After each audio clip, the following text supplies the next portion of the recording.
con todos y todas. Muchísimas gracias por haberse dado cita a este primer recorrido virtual que ofrece el Museo Nacional del Ecuador.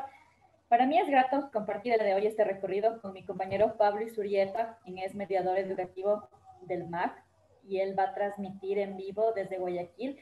Nos va a contar y acotar cosas acerca de la concha Spondylus. Gracias por haberse unido a este recorrido virtual.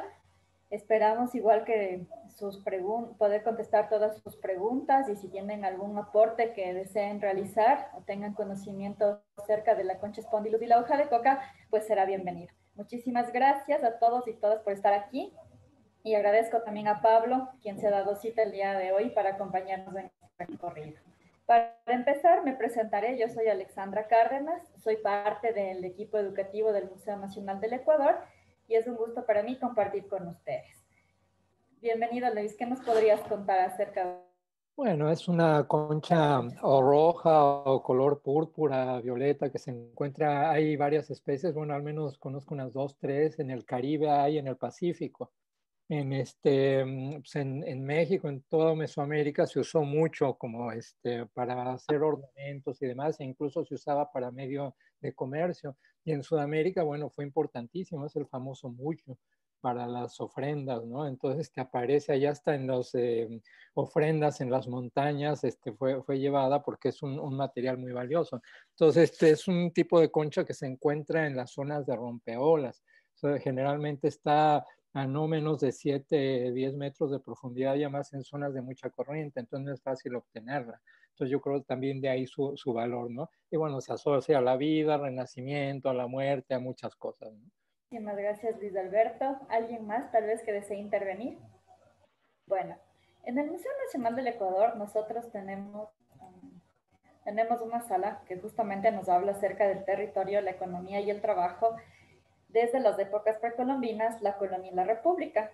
En el espacio que nosotros tenemos de exposición de esta muestra, nosotros podemos observar acerca de la concha Spondylus como indicador económico y también como un indicador climático. Gracias Alexa, buenas tardes, bienvenidos y bienvenidas. Yo estoy acá en el Museo MAC, Museo Antropológico de Arte Contemporáneo. Primero quiero empezar para hablar acerca de esta concha Spondylus con una cita. Saqué del mar abriendo las arenas, la ostra erizada de coral sangriento, Spondylus, cerrando en sus mitades la luz de su tesoro sumergido, cofre envuelto en agujas escarlatas, con nieve, con espinas agresoras. Es un fragmento del poema Molusca Gongorin, de Pablo Neruda. Pues muy bien.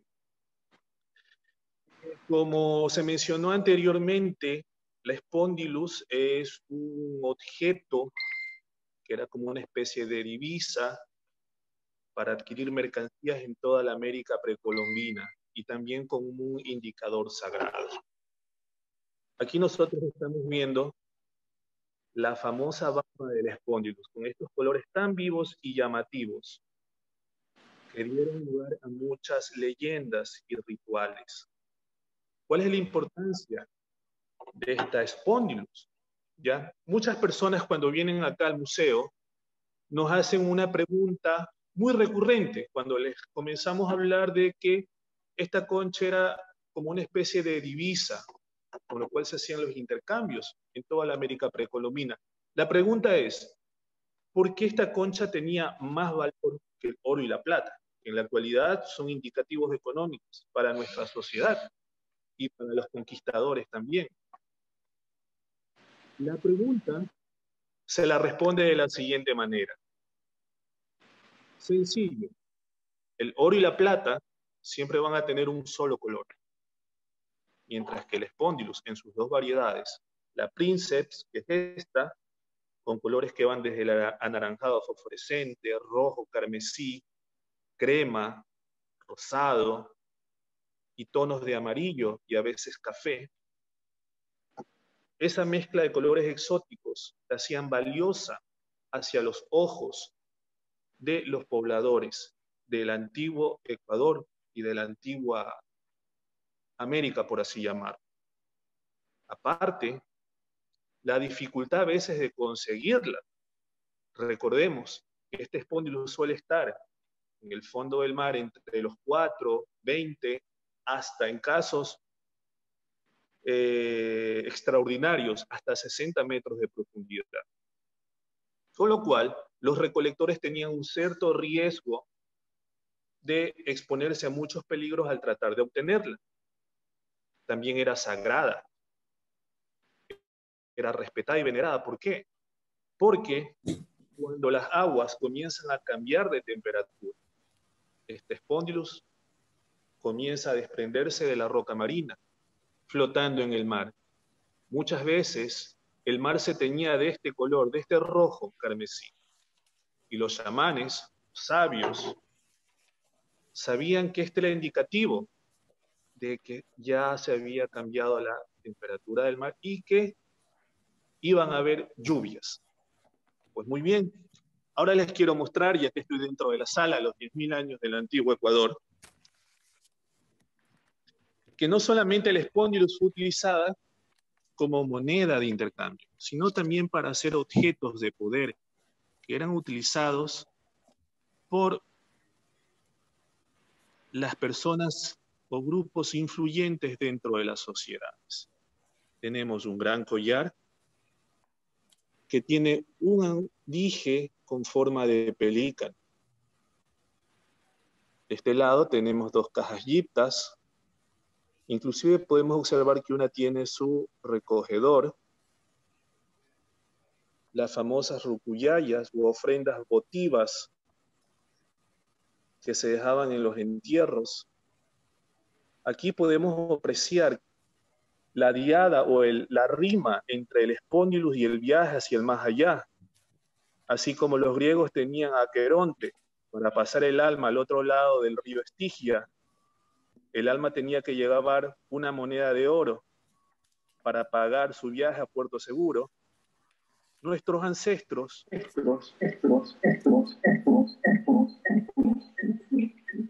dejaban muchas veces en los entierros con estas figurinas que, si podemos ver, tienen forma de almas o de espíritus. Mucha controversia se ha logrado acerca del verdadero significado de estas figurinas. Ahora, justamente lo que ustedes están visualizando es una máscara ritual elaborada totalmente de una valva de la cultura Valdivia. Y, aunque no se puede apreciar bien, es de un gran tamaño para cubrir prácticamente un rostro. Tiene un tamaño aproximado más o menos de 2 puños de un hombre cerrados. Y aunque mis puños son grandes, la concha sigue siendo grande, la valva. Aquí nosotros tenemos un mapa en donde podemos observar la famosa ruta del Spondylus. Tenemos lo que es Sudamérica.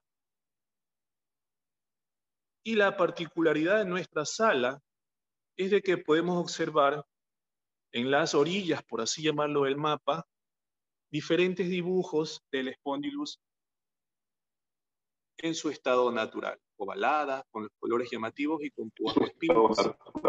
Estos son los diferentes lugares en donde, en este caso, los manteños huancavilcas en sus balsas salían a hacer intercambios comerciales.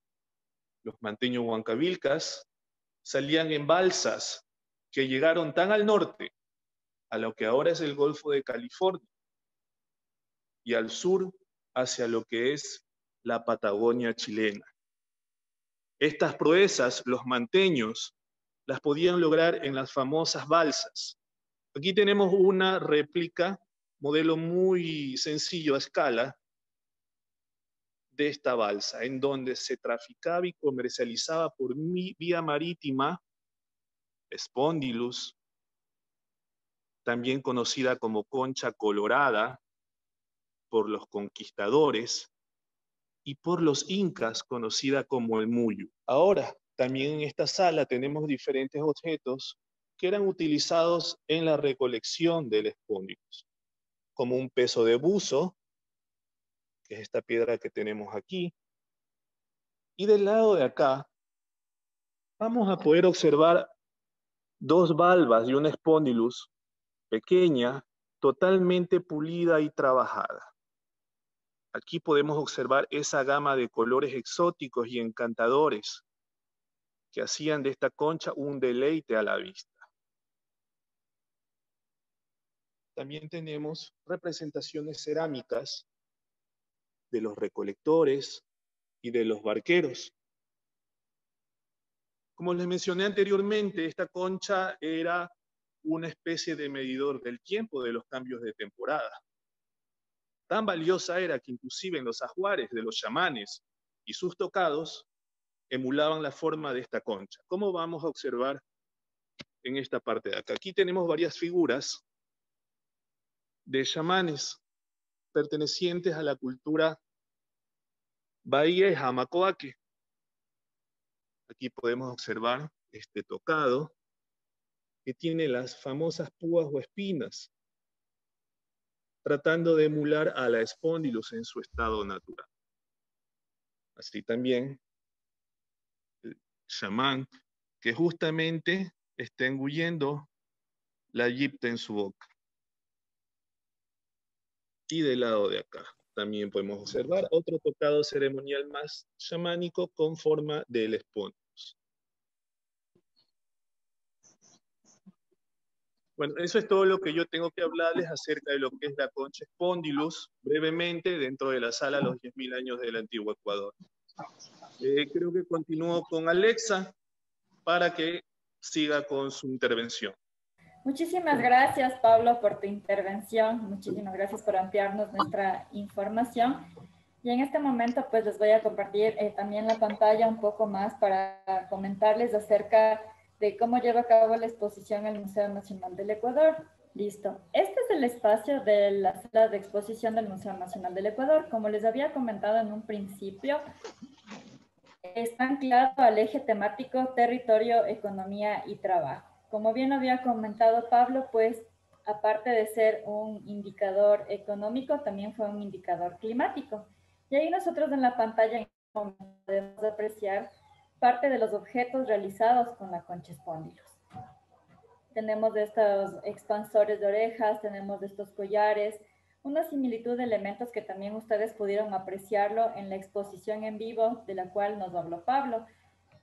Tenemos también un gráfico donde nosotros podemos apreciar la tarea complicada que tuvieron los buzos en sumergirse hasta 60 metros de profundidad y poder obtener este objeto que era muy cotizado por todas las culturas del Ecuador.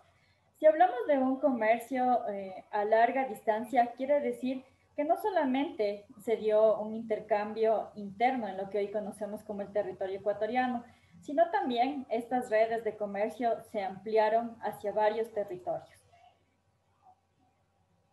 En la sala que nosotros estamos apreciando en este momento, también lo que estamos enfocados es en conocer parte de esos objetos con los que se cambiaron la concha espondylus. Pues como bien también lo mencionó Pablo, al ser un objeto como un primer sistema monetario, pues tenía un valor muy alto. Incluso su valor llegaba a ser mucho más alto que tener una pieza de oro en sus manos.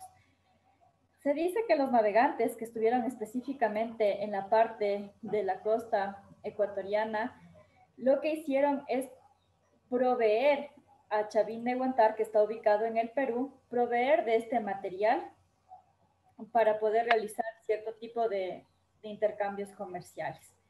También nosotros podemos apreciar aquí esos objetos con los que se intercambió la concha espondylus: espejos de pirita, espejos de obsidiana, máscaras realizadas de plata, expansores, orejeras de oro, y todo ese trabajo que se realizó también con metales como el oro, la plata y el cobre dentro de las sociedades originarias.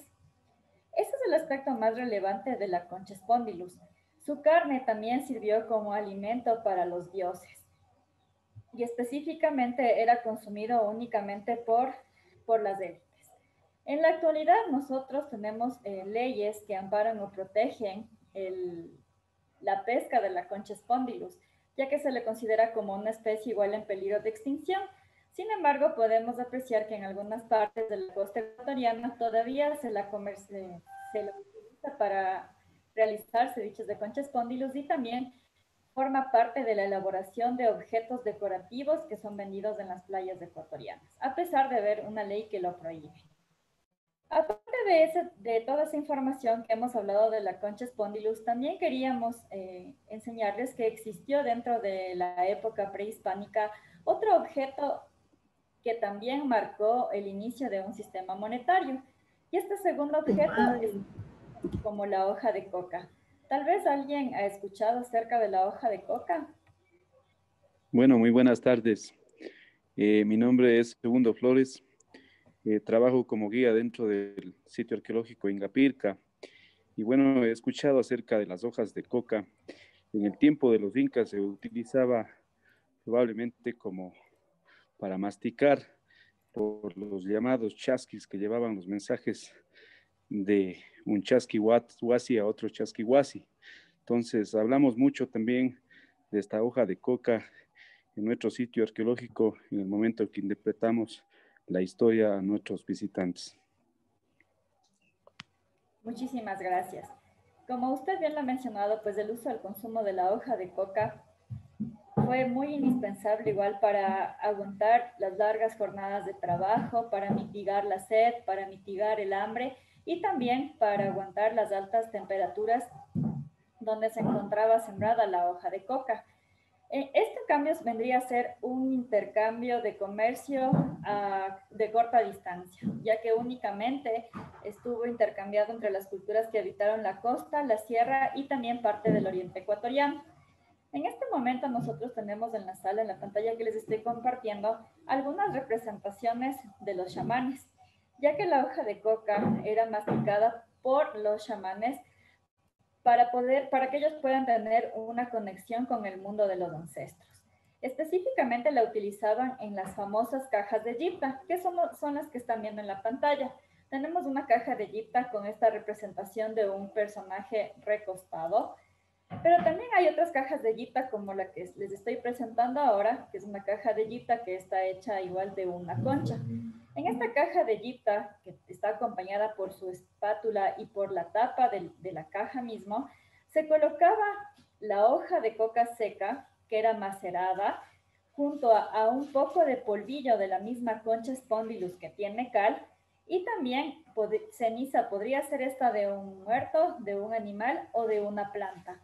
Y toda esta mezcla que estaba dentro de la caja se la removía con la espátula y era consumida por los chamanes. Y esto provocaba un efecto alucinógeno, lo que quiere decir que ellos entraban en estado de trance o de meditación, inclusive muchas veces para tener ese contacto con el más allá y solventar problemas de la misma sociedad, como por ejemplo la escasez del agua, en los tiempos que no había la presencia de lluvias. Un poco también para hablar acerca del comercio en la época prehispánica, hemos visto también las formas en que se dinamizó la economía, es decir, que se utilizaron aquí llamas, la navegación que fue muy importante, y también los famosos canasteros o mindalaes, quienes llevaban estos cestos de mimbre con varias especies, no únicamente con la hoja de coca, sino también llevaban sal de mina, los famosos espejos de obsidiana, piedras como el cuarzo o como la turquesa para realizar los intercambios. Dentro de la época prehispánica, las personas, como bien lo mencionó uno de los compañeros, masticaban la hoja de coca y eran conocidos con el nombre de los coqueros. Inclusive en las mismas piezas precolombinas nosotros podríamos identificar fácilmente los personajes que tienen una bola en uno de sus cachetes, ya que ellos estarían consumiendo la hoja de coca. Pero también en parte de la exposición del Museo Nacional del Ecuador nosotros tenemos un libro bastante importante, que es el que ahorita está en pantalla, y es el primer concilio de Quito de 1570, donde se estableció una ley o un reglamento para que las personas eviten el consumo de coca. ¿Por qué creen ustedes que se ordenó evitar el consumo de hoja de coca? Y justamente esto pasa a raíz de la llegada de los españoles. tal vez alguien nos quisiera comentar. En el primer concilio de Quito se había establecido justamente la ley donde se prohibía el consumo de la hoja de coca a los habitantes del territorio conquistado, ya que a la llegada de los españoles se vinculó esta práctica con la brujería. Es por esa razón que se dio esta prohibición. Sin embargo, la ley que se había promulgado no fue cumplida a cabalidad, ya que personajes como los sacerdotes o como la misma población española también empezaron a consumir la hoja de coca y también vieron que era un elemento que les facilitaba obtener una mano de obra barata para realizar cualquier tipo de trabajo, ya que los indígenas, al ser esto la mama coca una planta sagrada, la consideraban indispensable en las costumbres y tradiciones de su vida diaria. Aquí podemos ver otra vez el concilio de Quito de 1570, que está expuesto en una de las salas del Museo Nacional. Y vemos que también en los viajes de los científicos como Alexander von Humboldt, en uno de sus diarios también realizó un dibujo de la hoja de coca, ya que la misión de estos viajeros y científicos también era llevar información acerca de la flora y fauna que había en el nuevo territorio conquistado. Adicional a esto, nosotros vamos a ver representaciones no solamente masculinas, sino también representaciones femeninas, donde se puede apreciar el consumo de la hoja de coca y justamente son las que están en este momento visibilizándose en las vitrinas. Por eso se les llama coqueros. Es fácil identificarlos. Por ejemplo, este es uno de los coqueros, tal vez es un chamán, y este tiene una característica especial. Aparte de tener la bola de la hoja de coca en una de sus mejillas, también lo estamos viendo, tiene una representación fálica, es decir, que su pene está erecto, y tal vez esto también estaba vinculado con la fertilidad masculina. Aparte de ello, también existen estas representaciones de los chamanes. El primero que estamos observando, que tiene en la parte superior una cabeza pequeña, que es su alter ego, que podría ser la representación de su ancestro. Vemos también claramente los ojos, que nos indican esa posición de meditación, y en sus manos también se lo ha representado con la caja de Gita. Hay otras representaciones también interesantes, como la segunda que ustedes están apreciando, donde vemos a uno de los chamanes que está sufriendo una transformación, seguramente en una forma animal, tal vez sea un caimán, por la representación de los colmillos animales que tiene sobre su cabeza. Y como les había comentado, pues aquí también hay representaciones femeninas. Esta es una de las representaciones de una madre que está dando de amamantar a su hijo y que claramente se le puede observar esa característica en uno de sus cachetes, como es la bola de la hoja de coca. Adicional, vemos también que la hoja de coca también pudo haber servido para ser consumida como una planta medicinal para calmar los dolores de las personas adultas mayores. Y dentro de esas otras representaciones, finalizando el recorrido, también vemos estas figuras donde tenemos una representación de culturas de la costa, de la sierra y del oriente. Por ejemplo, el hombre que está sentado pertenece a la cultura Carchipasto, tiene una nariguera de oro, pertenece a la sierra. Los dos objetos que están al lado del hombre sentado que les había indicado es un chamán que está con esa posición de trance o meditación y una botella que también se le puede apreciar la bola de hoja de coca que pertenecen a la costa ecuatoriana. Y en la parte de arriba, también en la cultura mayo chinchipe que pertenece a la región amazónica, también se han identificado piezas con estas mismas características. Por esa razón, quiere decir que este tipo de comercio con la hoja de coca se dio a corta distancia dentro de un solo territorio.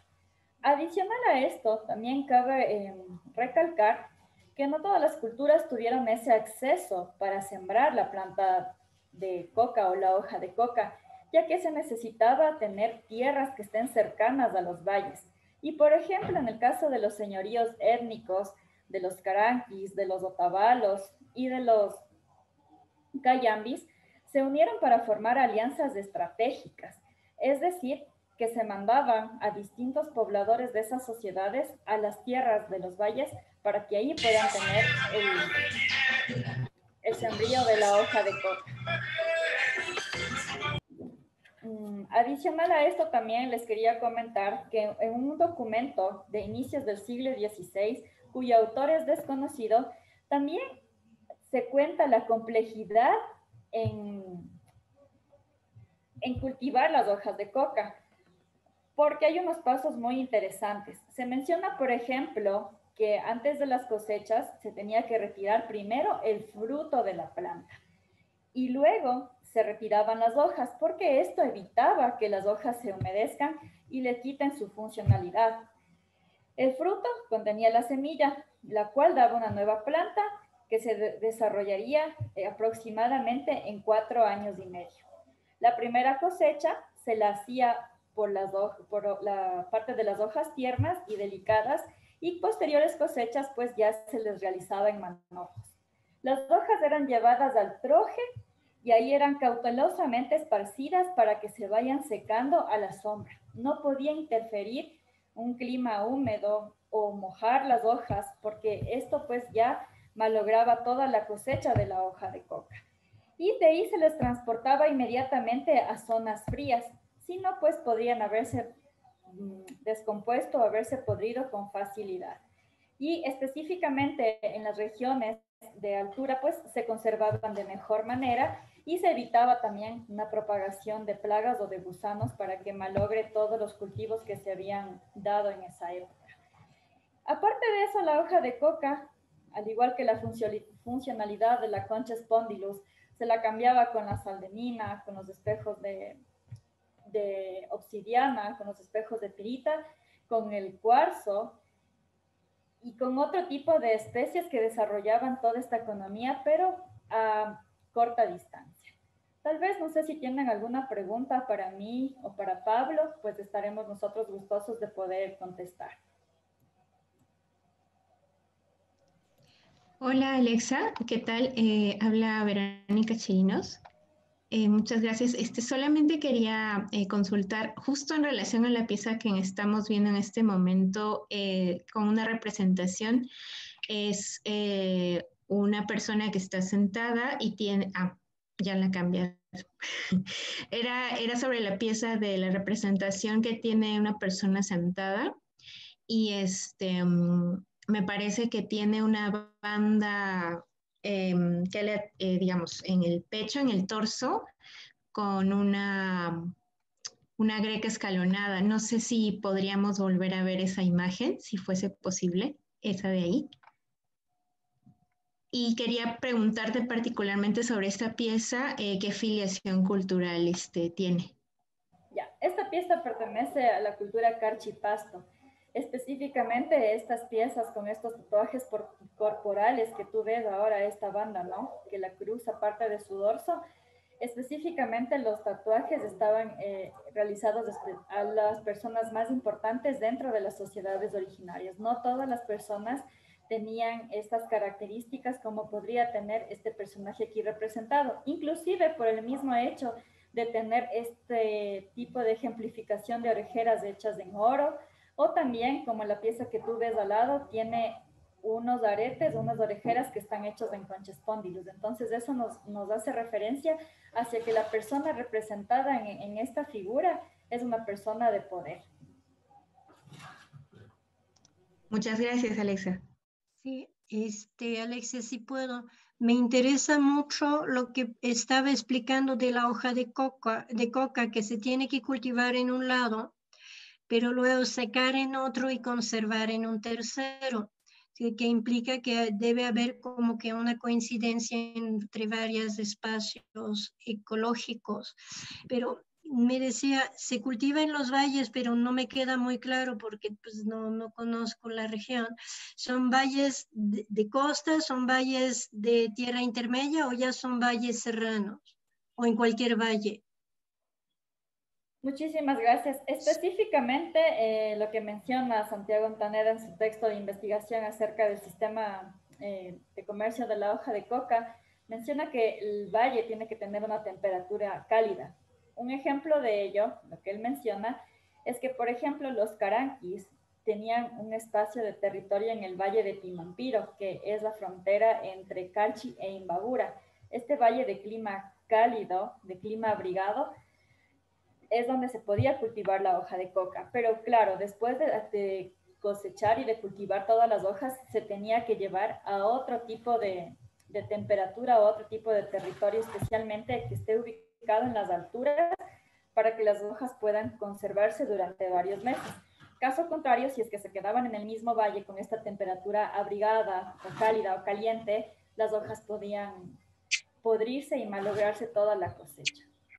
Bueno, buenas tardes. Mi nombre es Juan Morocho. Les saludamos desde la Guaponderic Cañari, desde la cuenca de los Andes. Me parece interesantísima la propuesta de ustedes como esta visita y estas reflexiones en torno a la memoria de los pueblos prehispánicos y cómo de alguna manera constituía ejes comerciales, ejes espirituales, de connotaciones de lo que se llama actualmente las epistemologías del sur o las nuevas visiones en torno a los pueblos originarios. Y ahí me surge más que una pregunta, una reflexión, ¿no? Es decir, esta visión en torno a los pueblos originarios prehispánicos que efectivamente tenían un conocimiento, tenían una economía, tenían una forma exclusiva de ver la realidad, ¿no? En las diferentes figuras, a través de la coca, a través de la concha espóndilos, construían una realidad y la reflexionaban y de alguna manera la visionaban dentro de sus propios códigos culturales, ¿no? Sin embargo, yo creo que allí yo hago la reflexión que lastimosamente estas otras formas, estas otredades, digamos así, no se consolidan en ninguna manera en el plano educativo, en el plano social, en el plano de las universidades, por ejemplo, ¿no? Estas formas, por ejemplo, de chamánicas, como se las llama, o más bien estas formas espirituales, desde las plantas de poder, por ejemplo, no se las concibe más allá de una concepción alternativa, intercultural, y no se les ha posicionado como una forma propia de entender la realidad. Es decir, todavía existe una visión de la historia, de la cultura eurocéntrica, ¿no es cierto? Entonces, yo sí creo que hace falta justamente promover este tipo de reflexiones para poder romper esas visiones eurocéntricas y por obvias razones etnocéntricas que no permiten consolidarnos como una sociedad intercultural. Digo esto por una sola cosa, y con eso termino. Por ejemplo, las mamas, las descendientes de alguna manera de estas formas chamánicas, ¿no es cierto?, propias de los pueblos prehispánicos que se estuvieron durante la colonia, durante la república y que se sostienen actualmente. O sea, es decir, cuando ustedes dicen era, también son. O sea, eran formas de ver la realidad, son formas de ver la realidad. O sea, esto está vigente aún, se ha consolidado, está allí, está presente. Y estas mamas, por ejemplo, aquí en el Azuay, en Cuenca, las mamas que curan de espanto y que tienen de alguna manera estas memorias impregnadas en su cotidianidad, curan el espanto debajo de la grada al lado de los baños, por ejemplo, ¿no? O sea, no hay una visión todavía real e intercultural de estas formas, y todavía se las plantea de una manera muy museográfica, como que ha pasado, como forma parte de nuestra identidad. Sin embargo, son cosas que están presentes, que viven, que persisten y que existen, y que deben ser parte de nuestra cotidianidad y nuestra forma de pensar desde estas otras epistemologías.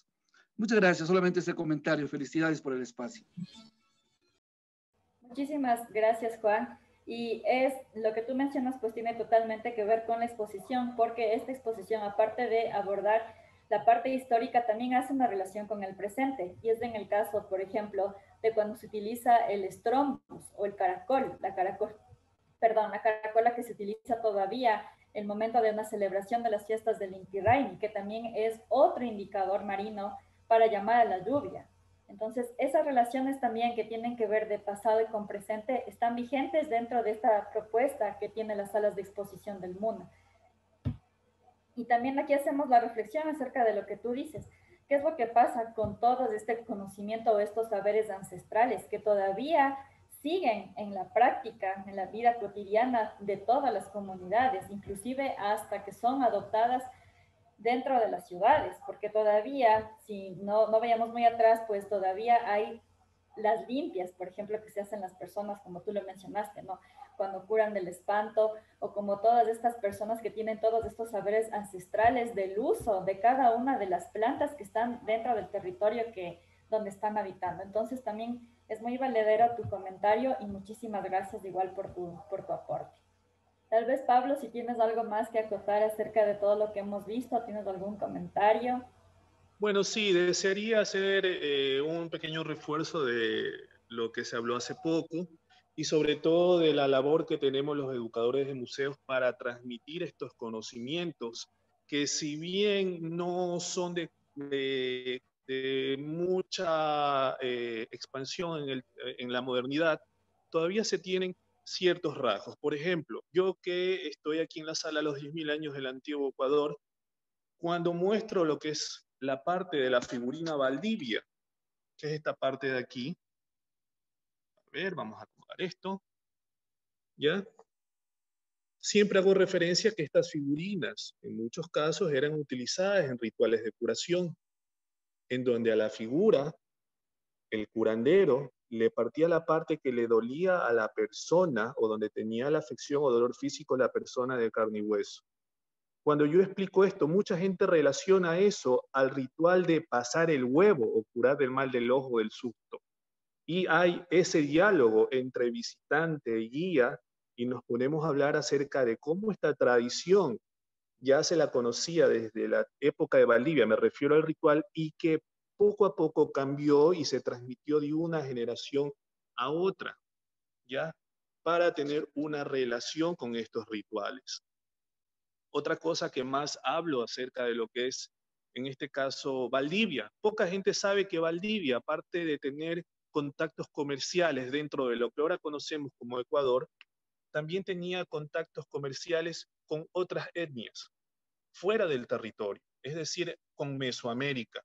Por ejemplo, aquí en el MAC tenemos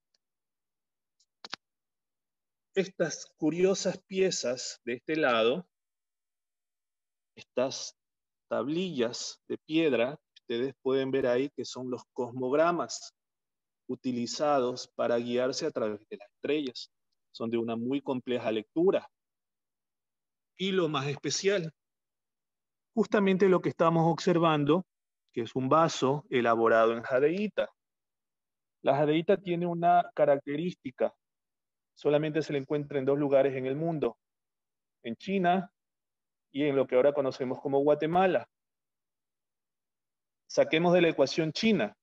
Posiblemente esto llegó de algún intercambio comercial con alguna etnia de lo que ahora conocemos como Guatemala en los tiempos de la cultura Valdivia. También los Valdivia conocían del culto hacia la concha espondylus y sobre todo la fertilidad a la que estaba ligada. La cultura Valdivia pobló lo que ahora es la provincia de Santa Elena hace 6.000 años atrás. Inicialmente, estos poblados estaban ubicados en lo que es el ecosistema del bosque seco, que es donde hay sequedad y pocas lluvias. Pero estos pueblos comenzaron a modificar el entorno y crearon las famosas albarradas o reservorios de agua lluvia. Y como un amuleto para atraer las lluvias, en el fondo de las albarradas enterraban las valvas del espóndilus. Es decir, ellos ya tenían el conocimiento de la representación de esta concha sobre el cambio climático, las lluvias, cambios de temporada, y que después se fue replicando con sus antecesores, Machalí, hasta finalmente Manteño Huancaví.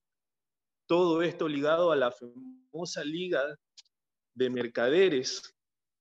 En grandes balsas traficaron lo que son las diferentes mercancías del antiguo Ecuador en toda la América prehispánica, y es así como en yacimientos arqueológicos se encuentran, por ejemplo, collares elaborados en piedras, como la lápiz azul, que solamente se le encuentra en Chile y en Afganistán, pero bueno, solamente incluyamos Chile en yacimientos arqueológicos.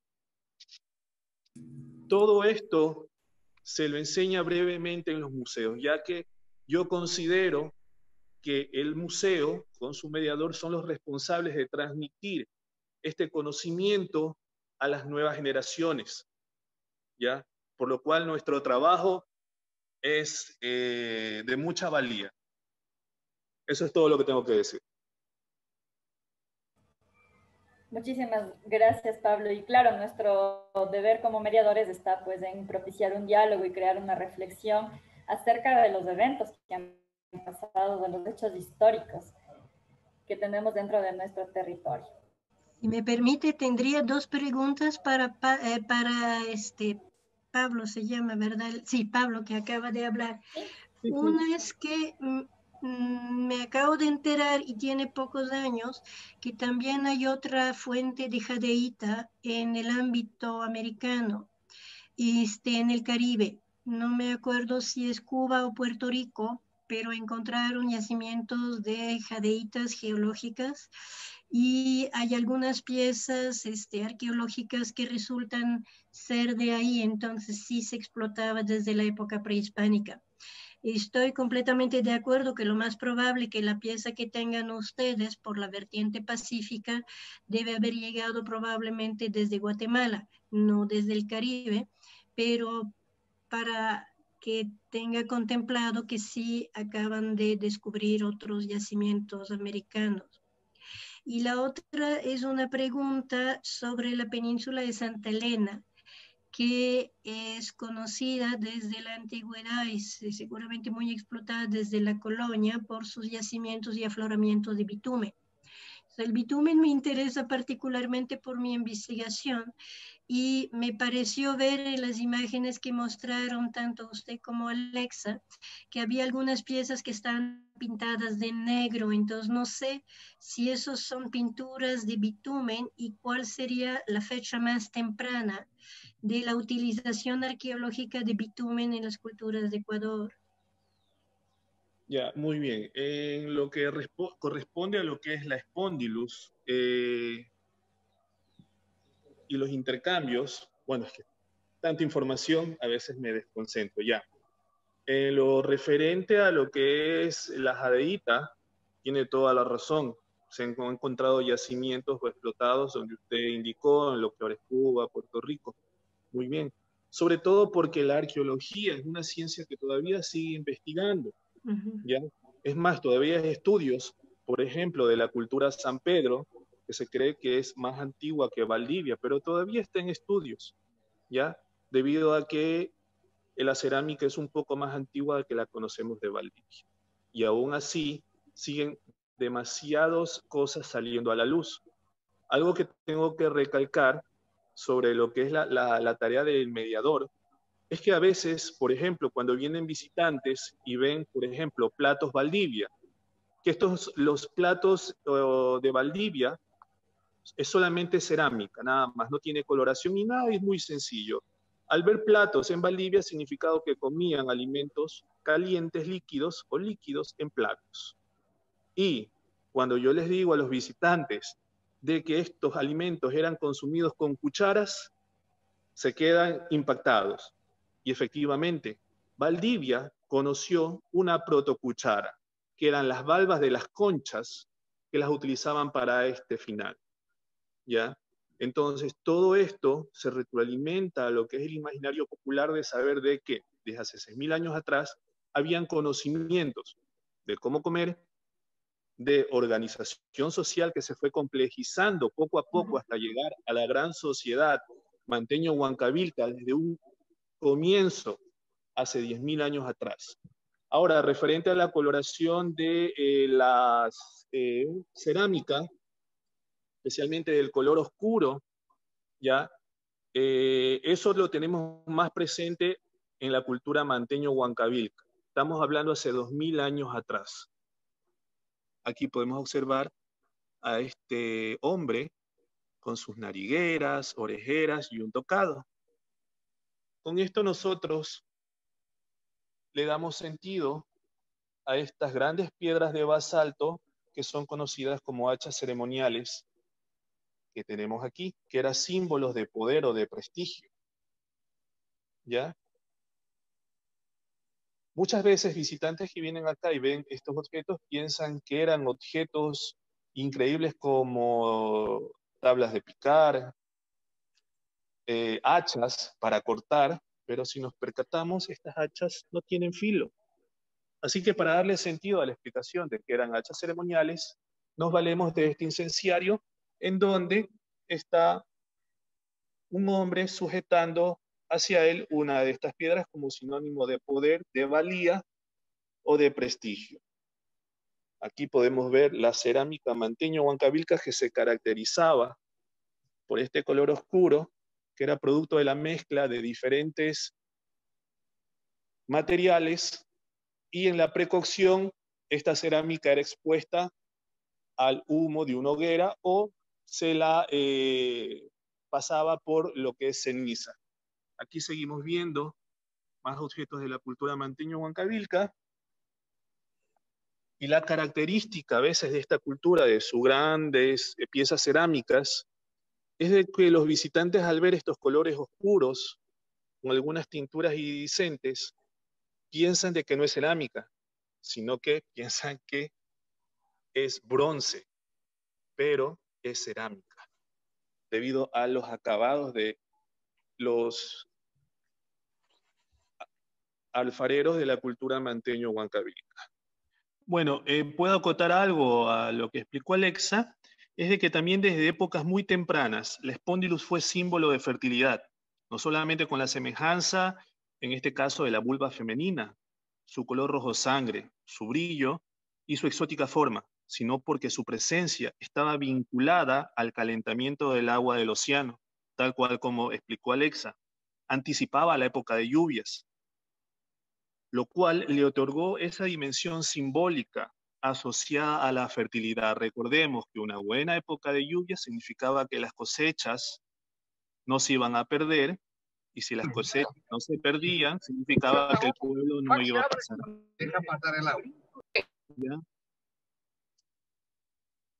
Como les decía, estaba asociada a la fertilidad y a la abundancia, y porque su cualidad de migrar, cuando las temperaturas del Océano Pacífico suben a causa del fenómeno del Niño, desde las zonas más profundas, como les mencioné al principio, entre 15 a 60 metros de profundidad, hacia las más cercanas a la superficie, que están al alcance prácticamente de los pescadores y buceadores y extractores, hicieron que la recolección de esta misma concha o su ausencia les permitiera, en este caso a nuestros ancestros, a nuestros antepasados, determinar con meses de anticipación, en muchos casos, si habría lluvias o sequías, y así planificar lo que es la labor agrícola.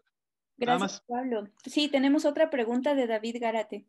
Dice, ¿desde qué época era usada la concha de Spondylus y qué especies de la concha se extraía en Ecuador? Se tiene conocimiento que el Spondylus se lo utilizó ya desde los tiempos de la cultura valdivia. Estamos hablando de 6.000 años atrás. Aquí tenemos una evidencia, que es lo que les mencioné en mi primera participación. Tenemos una máscara ritual funeraria valdivia, con lo que se cubría el rostro de quien pasaba al otro mundo. Ahora, aquí en el Ecuador tenemos dos especies que son las más llamativas. Una de ellas es la que les mencioné, la más común, que es la Spondylus princeps, y otra que es la Spondylus calcifer. A diferencia de la princeps, la calcifer tiene un color que va entre lila, púrpura y morado. En lo personal, yo prefiero la calcifer porque me gustan esos colores. Ahora, como mencionó Alexa en su intervención, hay leyes que protegen al Spondylus. ¿Por qué? Porque está en peligro de extinción. Y a pesar de que hay leyes, me he visto con casos en que en este caso se consume para hacer los ceviches de Spondylus la carne de la calcifer, y las valvas son botadas. En la canoa, el pescador va abriendo la Spondylus, saca la carne, y las valvas de la calcifer, que es de color púrpura, la arrojan al mar. En cambio, la princeps, que es la que estamos observando en la actualidad, suele ser utilizada por artesanos para crear artesanías, collares, etcétera, etcétera. Además, acotando a lo que es de los tiempos de la cultura valdivia, también hice mención de que estas conchas eran enterradas en el fondo de las albarradas, para, como una especie de símbolo para atraer las lluvias. ¿Ya? Ya tiempo después, cuando ya todas estas sociedades se hicieron más complejas con el paso del tiempo, fue utilizada como una divisa y explotada por lo que es la Liga o Confederación de Mercaderes, que se estableció en lo que ahora conocemos como provincia de Manabí. Sí, gracias Pablo. Igual con respecto al uso de la hoja de coca en la adaptación y en las investigaciones igual de Ontaneda y Espíndola, se tiene conocimiento de que fue hace más de 5.000 años. Tiene relación con la cultura mayo chinchipe, donde en el video que les pudimos apreciar de las salas de exposición del Museo Nacional, se tienen ahí piezas justamente de la cultura mayo chinchipe con la representación del consumo de la hoja de coca con referencia en el cachete. Aquí en la parte de la región sierra, en la cultura florida, nosotros tenemos justamente en los entierros funerarios ponchos realizados con mullos de concha spondylus, pero que también están relacionados solamente con las personas de una jerarquía mayor, es decir, posiblemente con los caciques, porque de ellos sí se tiene todavía los vestigios arqueológicos en el complejo arqueológico La Florida, que queda aquí en el norte de la ciudad de Quito, donde se descubrieron, sí, esos enterramientos en cementerios circulares y donde estas personas de alto rango están colocados los ponchos hechos con mullos de concha spondylus. Y lo mismo también como mencionó Pablo, el hecho de tener las ucuyayas realizadas por la cultura Cerro Narrío también nos hace referencia hacia el culto o los rituales funerarios que se tenían en sociedades originarias. Y también, como tú recordás, Pablo, nosotros en el Museo Nacional tenemos lo que llamamos la diada Mullo Pututo. Y la diada Mullo Pututo está compuesta justamente por la concha spondylus, que es del tiempo de lluvia, y por este otro caracol, que es el Strombus, que es aquel... Ajá, este que es para llamar a la lluvia. Entonces, este hace un sonido muy fuerte, con el cual se dice que se realizaban todo este tipo de ceremonias importantes para poder llamar a la lluvia cuando había tiempos de sequía. Entonces, no sé si tú lo has soplado, Pablo. Bueno, de hecho, una vez aquí en el museo, dentro de la sala, tenemos la costumbre de hacer guianzas con objetos como por ejemplo botella silbato. Y en alguna ocasión aquí yo recuerdo que trajo un Strombus. Creo que fue alguien no del museo. Y yo pude tocar, y esta sala, no sé si pueden escuchar, tiene mucho eco. El sonido salió hasta el lobby. De hecho, la gente de seguridad se vino acá pensando que algo estaba ocurriendo. ¿Ya?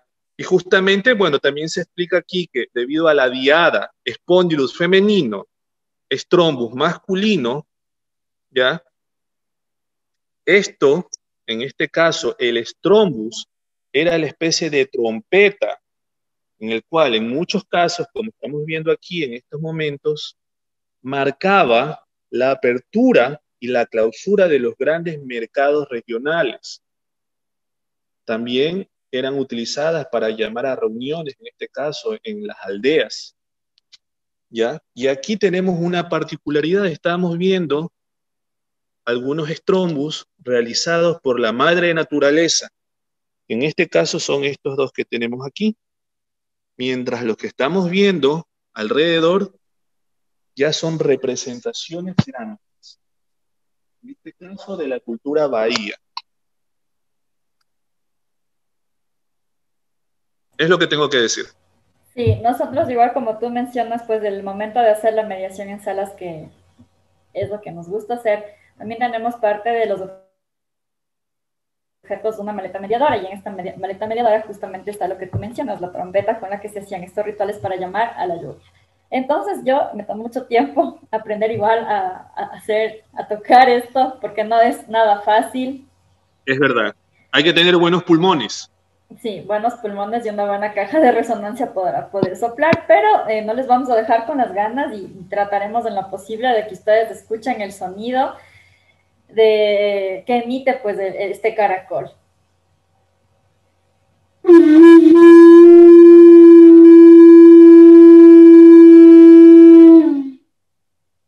Debe haber sido mucho excelente, más fuerte, ¿no? Pero es el sonido que transmite.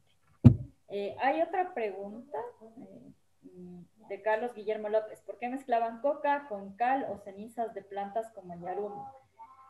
Porque todas estas tres